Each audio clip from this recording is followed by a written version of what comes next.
Hi guys, आज मैं फिर से आपके लिए एक स्टोरी लेके आई हूँ। इस स्टोरी का नाम है सब्जियाँ और झाड़ू। ये बहुत ही मज़ेदार स्टोरी है दोस्तों।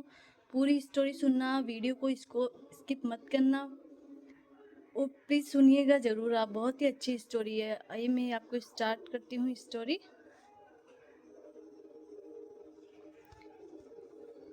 सब्जियाँ और झाड़ू। सभी उसे विल्ली विच कहते हैं क्योंकि उसकी नाक और ठोड़ी बहुत लंबी है। उसका असली नाम विल्मीना था। यह नाम बहुत लंबा था, इसलिए सब उसे विल्ली इस नाम से बुलाने लगे। लेकिन वे यह नहीं जानते थे कि वह एक दयालु जादूगरनी है। वह कई तरह के जादू करना जानती है। उसका पड़ोसी हर्बर्ट एक माली है। एक दिन विल्ली ने सुना कि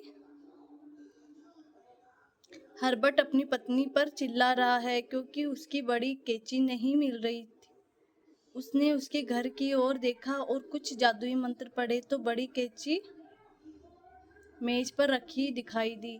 एक दिन घर के लिए ताजे फल और सब्जियां खरीदने के लिए विल्ली बाजार गई। वहां एक दुकान पर दुकानदार मिस्टर बर्ड और मिसेज लेसी के बीच बहस हो रही थी। मिस्टर बर्ड, आप इन सब्जियों को ताजा कहते हैं? पत्ता गोभी मुरझा गई है और टमाटरों की तो हालत ही खराब है। मिसेज लेसी ने गुस्से में कहा।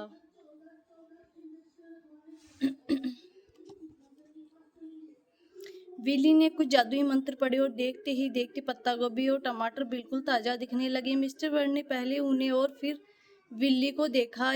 वे यह सोचने लगे कि एक पल में यह कैसे हुआ। पहले मिसेज लेसी तो बहुत गुस्से में थी, अब शांत हो गई थी।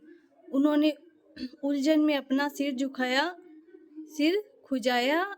जब मिसेज लेजी ने सामान ले लिया तो वे विल्ली की ओर मुड़े। विल्ली की टोकरी में फल और सब्जियां थी। उन्होंने देखा कि विल्ली की आंखों में बहुत ही प्यारी है। उसके चेहरे पे फूलों से सुंदर सी एक मुस्कान भी थी। अब तो मिस्टर बर्ड यह प्रतीक्षा करते हैं कि विल्ली दुकान पर कब आए। वह जब भी दुकान पर आती तो फल और सब्जियां भी ताजे लगने लगते। वह जब आती तो मिस्टर बर्ड का सामान खूब बिकता। मिस्टर बर्ड विल्ली से प्यार करने लगे थे।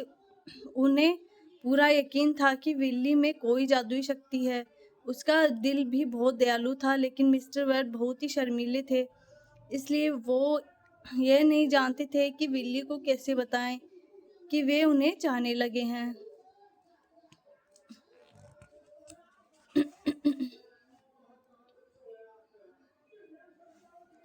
एक दिन उन्होंने विल्ली को बाजार में देखा। वे उससे मिलने के लिए आगे बढ़े। हेलो विल्ली, कुछ खोज रही हो? उन्होंने पूछा। जी, मुझे एक नया झाड़ू चाहिए, पर सही सा कहीं मिल नहीं रहा, उसने जवाब दिया। एक मिनट ठहरो। मिस्टर बर्ड अपनी दुकान की ओर भागे। जब वे वापस आए तो उनके हाथ में एक नया झाड़ू था। क्या ये तुम्हारे काम आ सकता है? उन्होंने झाड़ू देते हुए विल्ली से पूछा। अरे वाह, मुझे बिल्कुल ऐसा ही चाहिए था, विल्ली बोली। मिस्टर बर्ड को विल्ली पैसे देना चाहती थी, लेकिन उन्होंने पैसे लेने से साफ मना कर दिया। आखिरकार वे इस बात पर मान गए कि वे विल्ली के हाथों का बना केक खाने आएंगे। विल्ली बहुत स्वादिष्ट केक बनाती थी। उसने एक दिन मिस्टर बर्ड को अपने घर बुलाया। वे उसके घर की सजावट देखकर दंग रह गए। विल्ली ने अपने घर को बहुत अच्छी तरह से सजाया हुआ था। उन्होंने विल्ली की तारीफ की। इस बार मिस्टर बर्ड ने अपने दिल की बात विल्ली को कह दी। कुछ दिन बाद विल्ली और मिस्टर बर्ड की शादी हो गई। यह सब सब्जियों और झाड़ू का कमाल था, जिसके कारण दोनों एक दूसरे के पास आए थे। अब वे अपने बच्चों को अक्सर यह कहानी सुनाते हैं।